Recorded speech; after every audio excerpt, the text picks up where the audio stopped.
Yes, yes, ladies and gentlemen, welcome to Built in Buffalo Live. I am your host, Akeem Richens, and if you don't know me by now, please get to know me, get to know us over at Built in Buffalo. How is everybody doing today? I hope everybody had a great, productive day at work or doing whatever you was doing, right? But now you get to come home, you get to relax, you get to settle in, and you get to join me. And today I have a very, very, very special guest. Uh, Defensive force, newly acquired acquisition for our Buffalo Bills from the Los Angeles Rams, and he goes by the name of Michael Hoecht. What Mike, how you is doing, up, buddy? Akeem? How we doing? Pumped to be Not, here. not bad, buddy. How you doing today? How you doing? I'm doing great. I finally got some Bills merch on me. And Hey, I was after the signing. I pretty much just grabbed everything that I could that was in my locker. And oh, here, this is actually right there too. We got the first look at it. It looks good. hey! I like that. I like that. Uh, 55 looks nice on you. It looks yeah, nice. it's a good looking jersey. Colors are great. I'm fired up. That is awesome, man. That is awesome. So how you doing today? Where you at? How you doing today? What you doing? What you up to? I'm good. Back in LA for now, wrapping up some of my off-season training out here. And while we're searching for where we're gonna live and stay for the next few years over in Buffalo, and then once we kind of get a place locked down, it's gonna be pack up the bags and heading over for the best part of the year in Buffalo is like spring and summer is what I've heard. So fired up to get over there. Awesome, man. Awesome. So for us fans, or for some of the casual fans out there, right? Who is Michael Hoyt? Where are you from? Tell us a little bit about yourself. Yep, I'm Toronto born, so right across the lake. And so I've got a hockey tough in my blood. Moved down to Ohio in about 2001, which is how a Canadian kid starts getting into football. And so started playing football around third grade. Nice. Was there in Ohio except for my freshman and sophomore year of high school. Went back up to Canada. My dad was GM of car dealership, so his job kind of brought us around a little bit. Mm-hmm. And then we got to Canada, and then we were like, he wants to go play college football. It's easier to do, coming back out of Ohio. So moved back down to Ohio for junior, senior year of high school. And from there, I go to school at Brown, and then my parents moved back up north. So, my parents, my brother, my extended family, pretty much everybody that I know, they're all Toronto. And they will be at pretty much all the games in the 5-5 jersey. Nice. And go to Brown. Picked Brown because the high school I was at, quite small, and so I it was a bit of a hedge your bet between, if you're good enough to make it to the NFL, teams will find you. Think James Devlin, Zach DiOssi, guys have come out of Brown. People come out of the Ivy League all the time. They're, Fitzpatrick, Juszczyk. So, there's a history there of guys will go if you're good enough. But then, if you happen to not be, you're going to be ending up with a good degree, good education. So Brown ended up being the choice, and thankfully was able to work hard throughout all 4 years, captain twice, and then signed undrafted with the Rams, P Squad year 1, Super Bowl champ year 2, and then started ever since. Yeah. Yeah, man, that is awesome. That is awesome. So you went to Brown from what, 2016 to 2019? 16 to 19 were my playing years. Technically graduated spring 2020. Nice, nice. Now, I've been doing some research and some digging. I read somewhere that your favorite book. You have a favorite book? I like Old Man in the Sea. You like Old Man in the Sea? Yeah. Nice, nice, nice. Because I read somewhere that you liked, one of your favorite books was called Outliers.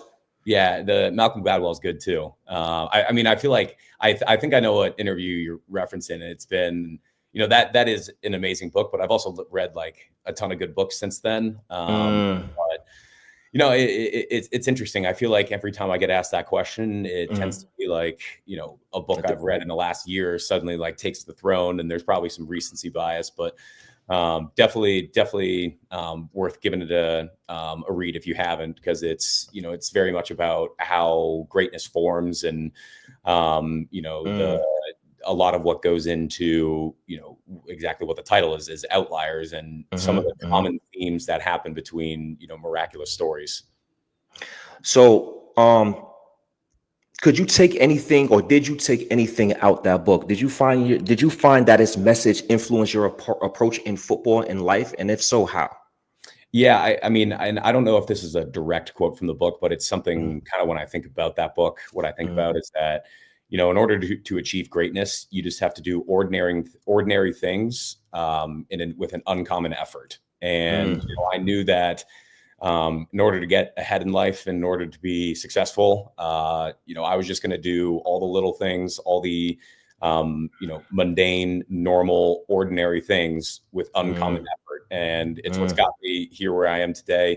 It's what's got me through everything in my life. And so, it's the one thing out of everything in the world you can control is your mindset and, Mm, your level of effort. And it's true in football, it's absolutely. true in life, it's true in just about everything. And, so I'm going to be, till they put me in a grave, I'm going to be all gas, no brakes. Hey man, I like that a lot. I like that a lot. All gas, no brakes. Uh, Coming out of Brown, right? I saw a listing about 6'4", 310 pounds coming out of Brown.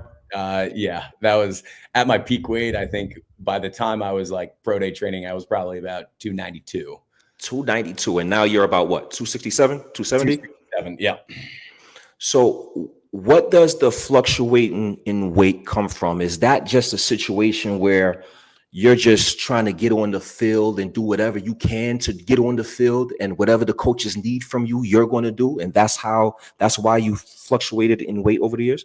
100%. So I came in to the Rams originally as a three technique, Mm-hmm. and I'm in a room with Aaron Donald, Michael Brockers, Ashawn Robinson, Greg Gaines, Sebastian Joseph Day, Morgan Fox. Like that is a crowded room, Yes. and so my best chance of getting on the field was going to be special teams, especially as undrafted player, P squad guy. Mm-hmm. And so, as I kind of go through that and trying to find a role, and this is back with the old kickoff rules. So you're covering Right. 60, yards. Right.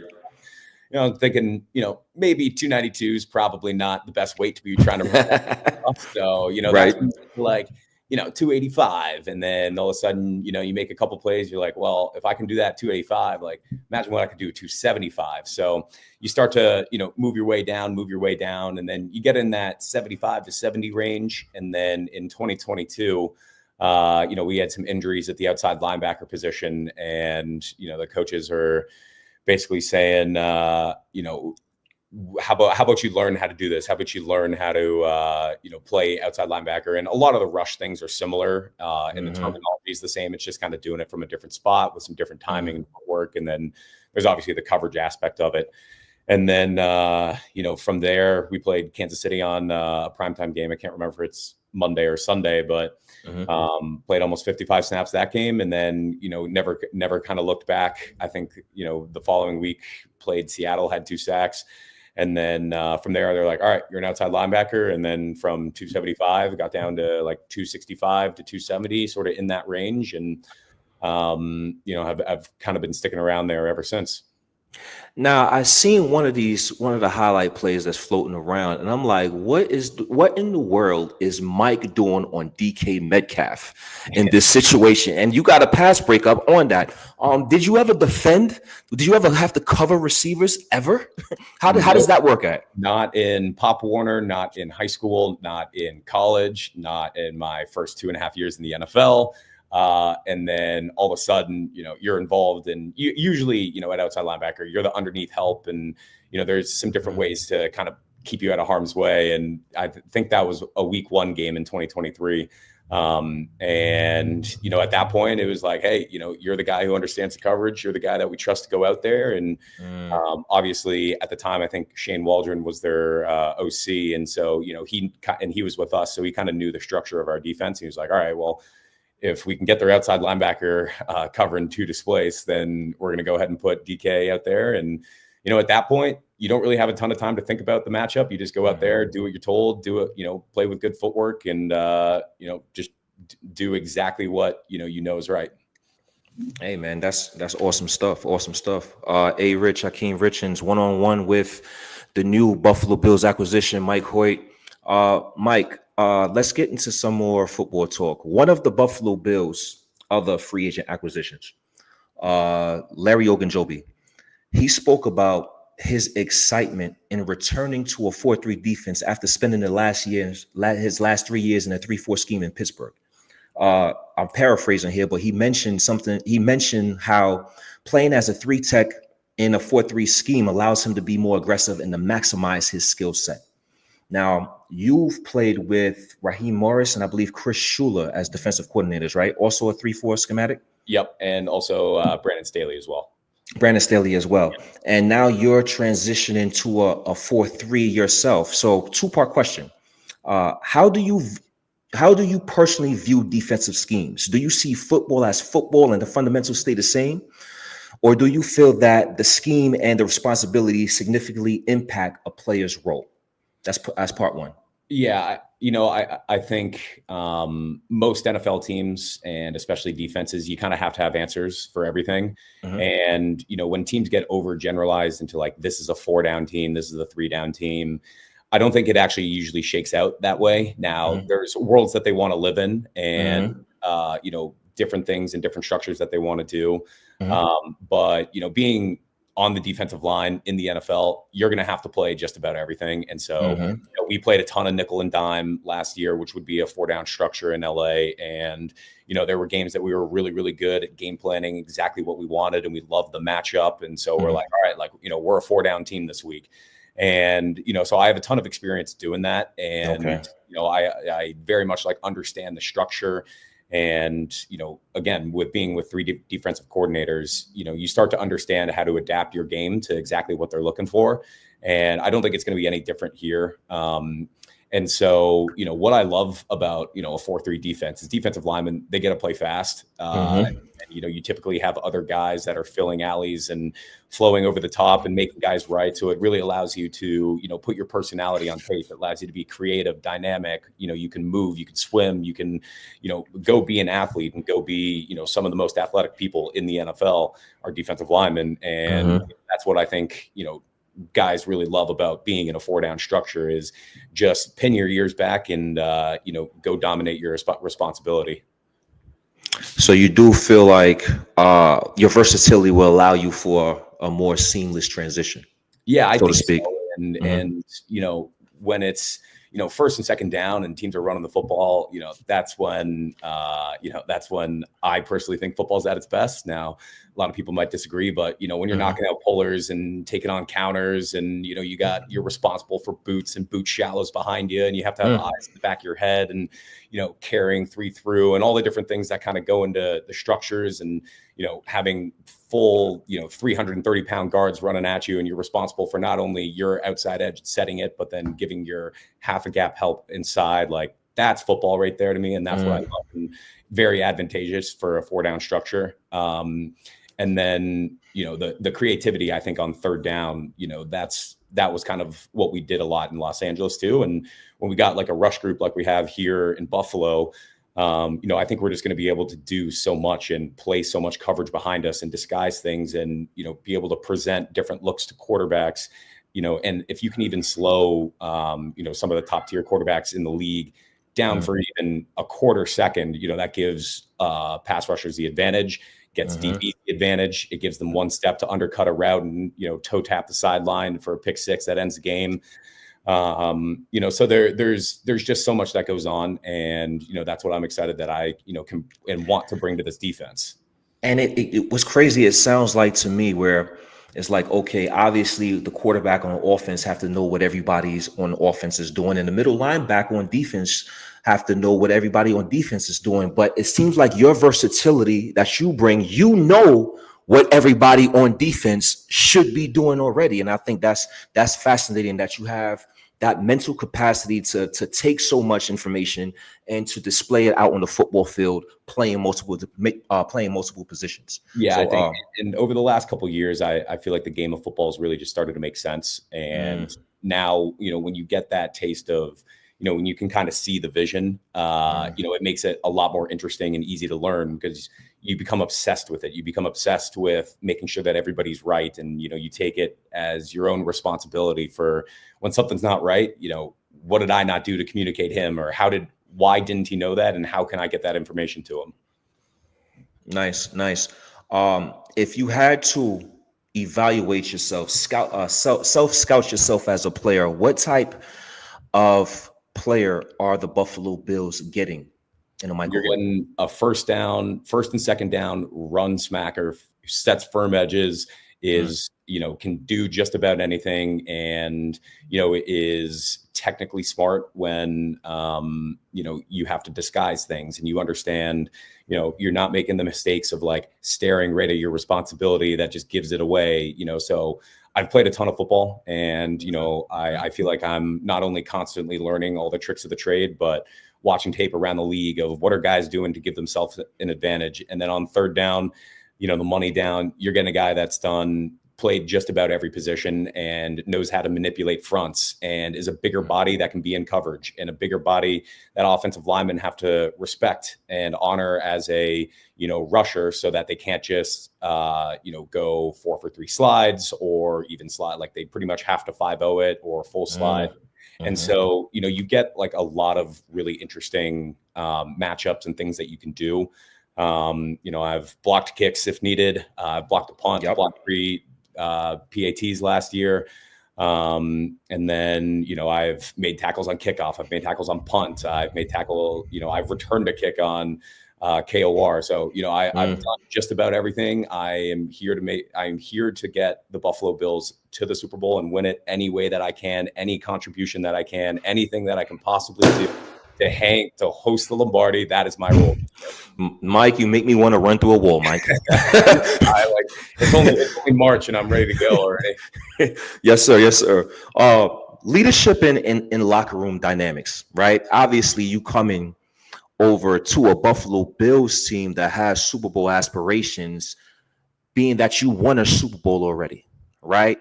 So how do you fit in terms of your leadership skills? Are you a vocal leader, or do you just let your pads and your play do the talking? I think it's a combination of both. Obviously, I'm one of the lucky few that have been there before, and, can call myself a world champion. And so any expertise that I can bring for the playoffs, 100% going to bring. But, more than anything, like each year and each team is going to write their own story. And so, I don't think it's necessarily like my Super Bowl year was the 2021 Los Angeles Rams. I don't think this team should try and be the 2021 Los Angeles Rams. We should go be the 25 Buffalo Bills and, you play to our strengths and come together as a team and, know where, what our advantages are and where our matchups are. And, so every path is going to be different. You kind of have going into a season, you have an idea for what teams you're going to have to go through to get there, and what it's going to look like. But, you can a lot of times you might be able to throw some of that out the window come playoff time. So it's more, as a team and as a whole and as a season, navigating the ups and downs and the ebbs and flows and making sure that the culture is right to get you through any adversity that you go through. Nice, man. Excellently said. Excellently said. Akeem Richards, one-on-one with Michael Hoecht. This is a live broadcast, by the way, Mike. I don't know if you know this is a live broadcast. I want to get a question in here, right? Quick sidebar, because I'm curious to know. Yep. Ranch or blue cheese? It's blue cheese all the way. There you go. That's it's not. That's not even a question. It's the only option is blue cheese. Oh man, you're gonna fit in lovely. Yeah, you're gonna fit in lovely. Back to football. I had to get that side in question right quick. The mental side of the game. You had to wear multiple hats throughout your career, obviously. From a mental preparation standpoint, how do you approach learning and adapting to new responsibilities? Do you have a process or routine that helps you pick things up quickly?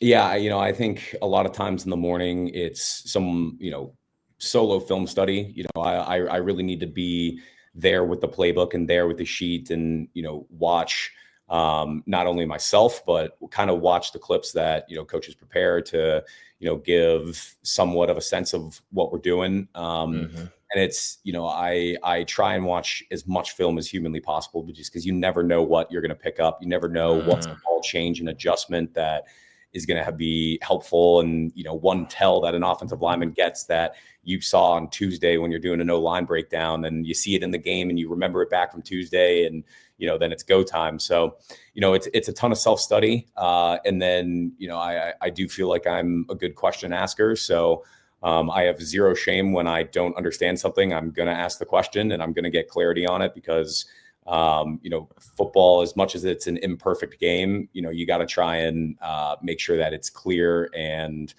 that things make sense in your head, because you don't want to add cloudiness to an already imperfect game. For this, we have all of OTAs, all of training camp, all the preseason to, get everything tightened up, learn the terminology, learn how the rush styles of the guys next to you, and, what everybody's going to be doing. So, really, really excited for that. Now, you said film. Is there a coach or a player or an experience you've had that helped you study the game the way you do? Yeah, I mean, throughout my 5 years, I've had a few different coaches, a few different DCs, and you start to get a feel for what different coaches and DCs think are important to them. And honestly, I feel like throughout my notes, I've just kind of picked and choose what I think is the most relevant and digestible information for me. And, you start to get a tell for across the league, like, these are some of the plays that, teams are copycatting right now. And these are some of the tells. And now that I've, been in the league 5 years, maybe I played this guy 2 years ago and I kind of have an understanding of what worked, or more than that, I saw what Aaron Donald beat him with. And, is that something that, we can incorporate this week? And I'm on my computer, but if I brought you out to the garage, I've kept every notebook, everything that I've ever played in my 5 years broken down by team. So whoever we're playing that week, usually pull out the binder, and the first thing I do is I kind of get, familiarize myself with what the game plan was that week, and then watch the game to be like, all right, what worked? How were they attacking it? Kind of go through the notes and get a picture of, who it is that we're playing. And then you start to get into new additions this year, that type of stuff. Now you look at a lot of film. So as a defensive player, pre-snap reads obviously being crucial when you're lining up. What are key things you're looking at during pre-snap reads from an offense that gives you a kind of a tell sign of what's coming? Every play is going to write its own story, and that's where film kind of comes into it. If you're playing a tackle who maybe they keep their hand on their knee, and as soon as they take their hand off their knee, that's when the snap's imminent. Or you get things, for a lot of times, especially against 4-down structures, teams like to run a lot of crack toss and duo. Those tend to be the main, love it runs versus a 4-down team. And so when you get, exterior motion out of wide receivers and they kind of get in that slot area late, especially when, on outside defensive ends, if they're staring right at you and they've motioned in to try and disguise it, your antenna goes up for crack toss. And right.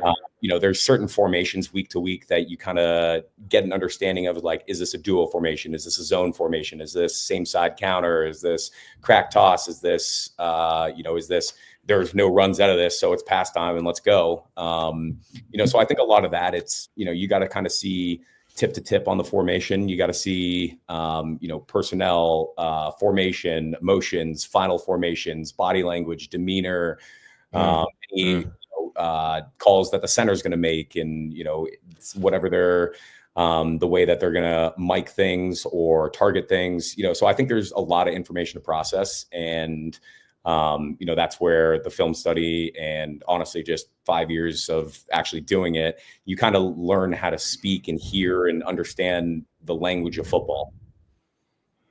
Nice, man. Nice. Once again, Akeem Richens, Michael Hoecht, one-on-one discussion. I'm excited and delighted to have Michael join us today. I hope y'all are excited to have him on as well. You spoke about the tackle position in terms of pre-snap reads. Let's get into it. Let's put a name to it. What offensive lineman that you can think of that said, man, this guy is giving me a heck of a time this evening? What offensive lineman gives you that stands out to you that have great battles with? Yeah, I mean, what I can remember is back in, trying to think when it was. It was 21, and this was a year that I was pretty much only playing special teams. I would get Mm-hmm. maybe a snap on defense a game, and it was when it was QB Neal on the other side. So there wasn't really much happening on defense, and we go up to San Francisco on a Thursday game, and I think you can probably guess who I'm about to say, but Trent Williams.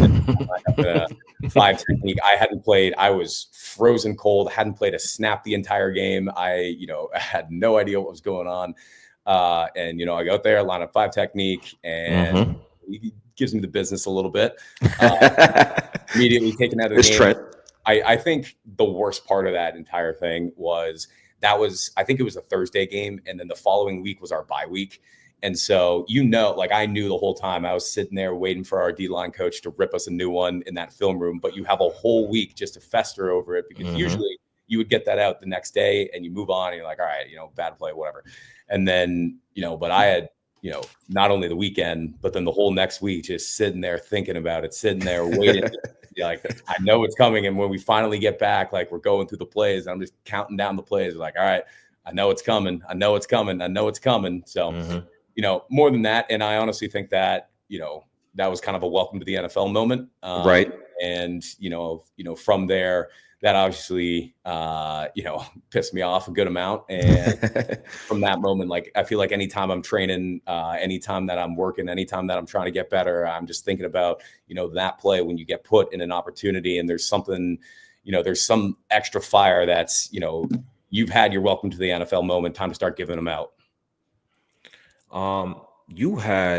You've worked with obviously the Rams where that was just a deep bunch at the defensive line group. And you was able to play with guys like Leonard Floyd and Von Miller and Aaron Donald. So my question is, excuse me. My question, you've played different roles. What is the most underrated or overlooked skill that separates good defensive linemen from great ones? I think it's just an understanding of football. Like, you can eliminate a lot of, like, when you originally get a defensive playbook, and Yes. not only do you have to learn the full defensive playbook, but then you have to learn how your defense adjusts to the offense that you're playing this week. The way that you play Lamar Jackson is not the same way that you play Joe Burrow.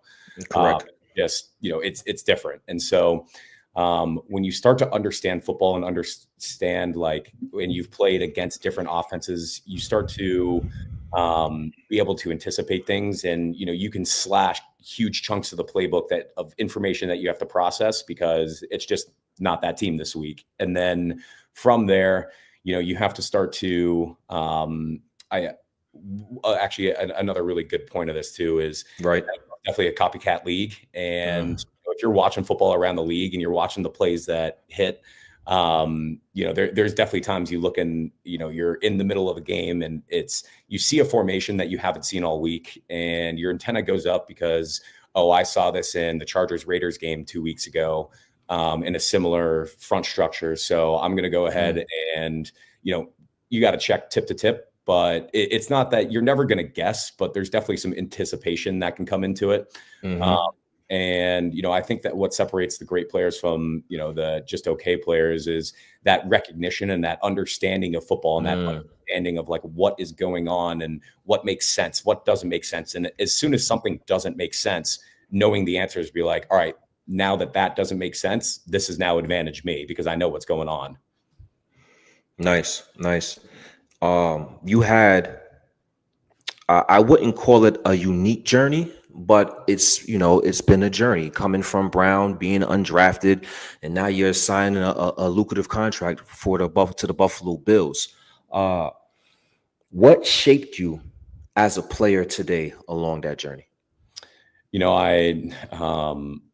I wish I had a better answer other than I just love ball. Like, I just love football. I love playing the sport. I love being in the locker room. I love, the training and the lifestyle and the, this is like when you pack a stadium, everybody's cheering and it's just the thing that, especially in American culture, it's what we do. It's Fridays, high school, Saturdays, college, Sundays, NFL.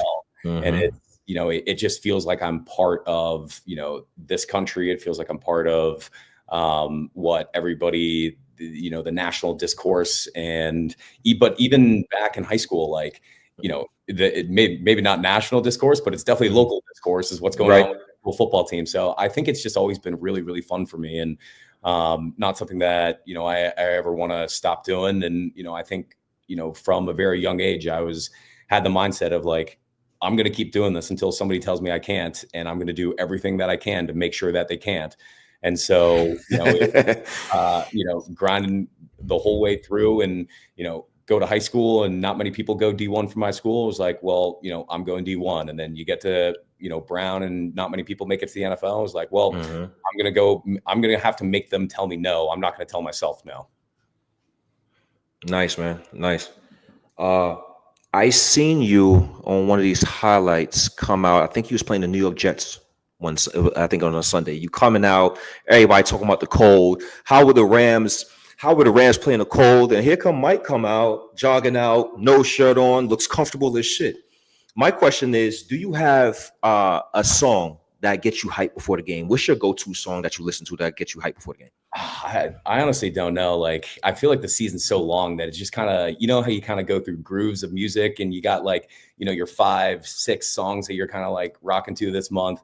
Yeah. It's really that, like, I just want to feel very comfortable. I want to feel very like present, that, and the one thing that I really love about it too is, sort of at the end of the year, when you go through the songs that you've added to your library, and you put on a song, and you're like, oh, this was week 3 through 6. And, I remember the games, and I remember getting ready for that game or driving to the game, listening to that. So, it's very fluid and very dynamic for me. And that's kind of the way that I like it. And now that I say it out loud, it probably matches up to a lot of my play style too. So, maybe there's something to that.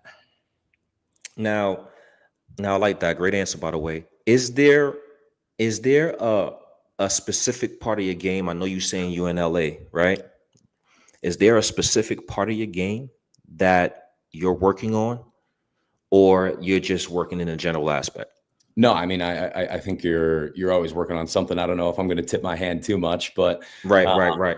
There's always moves. There's always counters off of your primaries, and so you're always trying to learn the tips of the trade, and especially in off season, it's kind of this never ending arms race, because as soon as pass rushers sort of figure out a new move or a new technique, then the offensive line is going to figure out a counter to it, and then we got to figure out the counter off that, and they figure out the counter off that. So one of the things that I like about being in LA here for the off season is there's a ton of great pass rushers around, and we're talk and pick their brains and work together and work things out, and you pick up things, and then the second you come back to OTAs, you meet with the guys on your team, and you're all talking about your philosophies, the things you've learned in the off season, what what new things you're going to try and incorporate, and then you sort of work together and build out those things. So that's kind of the part of the year. I wish I could give a better answer. Right. No, that's a good enough answer. Cards close, and we got some stuff in the lab. That's awesome, Mike. That's awesome. I'm gonna ask you one more question before we get out of here. I don't want to take too much of your time. I appreciate you for tuning in. Yeah. Appreciate everybody for tuning in. I appreciate for Mike for joining me for this one-on-one discussion. If you wasn't playing football, what would you be doing? Oh God. I mean, I'd be coaching football, I'd be talking about football. I'd be watching football. I don't know. I might be sleeping next to a football. I'd be doing just about anything that involves this game. And there's not a real world that I'm not playing football. And, I'm hopefully to be around this game as long as I can. It's who I am. And that was just your mindset, your whole existence. Whether you was in Brown or undrafted, this is what I'm going to do. I'm going to play football. I mean, you always hope that's the expectation, but I was just having a blast doing it, and I'm always going to have fun doing it. I think that's as much. I don't know if I was really thinking about it of like, this is who I am. I'm going to do football. I was just like, this is what I find really, really fun, and I'm just going to keep doing it. Nice, man. Nice. I really appreciate you, Michael, for coming on, joining me for this one-on-one discussion. I'm hoping that our fans got a little insight onto who Michael is and what he's going to bring to our Buffalo Bills team. Man, we have Super Bowl aspirations, and I think Mike, I think you're going to be an excellent fit. The way you are versatile and can do a multitude of things on defense. Bobby Babish and Sean McDermott should have fun with you as a chess piece. So I appreciate you for coming on and joining me. Yep. Thanks for having me on. It was a blast. Got some great questions. Glad I could got the blue cheese ranch debate on the right side of things. And I'm fired up. I can't wait to get to Buffalo. Can't wait, man. Now, just promise me something, right? What If you can, right? If and when you win the Super Bowl for the Buffalo Bills, just come back on and tell us about it. I can't promise I'll be fully sober, but I'll come on. That's okay. That's okay. Half sober Mike is 12 beers deep at that point, at least. Hey man, I'll probably be right behind you, so we'll have a drunk conversation. But I'm sure it'll be a good one, man. Yeah, we'll do some good podcasting. Obviously, appreciate you, Mike. Appreciate you for coming on, man. Appreciate you. Appreciate it. No problem. Hey, once again, that was Michael Hoecht, man. I appreciate him for coming on and joining the Built in Buffalo network and having the one-on-one discussion. It was a great discussion. Very versatile player, right? Very versatile, can do a number of things. We've seen him do a number of things within the Rams defense. He was on the defensive line. He played linebacker. He played some in the slot. So I'm pretty sure that is something that Bobby Babish Jr. and Sean McDermott covets, and they coveted him for a while now. He spoke about the Bills wanted him last year when he was a restricted free agent. So to have for Sean McDermott and Bobby Babish to get their hands on this chess piece, I'm excited to see what he does and what he can bring for our Buffalo Bills defense. It was an excellent discussion, and we're going to see what happens. We're going to see what happens in terms of how he is being played in the Buffalo Bills scheme, right? Is he going to play the 4-3 edge? Is he going to be a natural edge? Is he going to play outside linebacker on more 4-3 traditional fronts? So it's going to be great to see and interesting to see where Bobby Babish and Sean McDermott lines him up on a play-by-play basis, lines him up on 3rd and short, lines him up on 3rd and long, right? And just see the mental makeup and the versatility that comes out of a Michael Hoecht. So I appreciate him for coming on and joining the Built in Buffalo network. Appreciate everybody for coming on and joining us for this one-on-one interview. Once again, Akeem Richens. If you don't know me, if you don't know us by now, ladies and gentlemen, please get to know us. We are Built in Buffalo. And ladies and gentlemen, go Bills.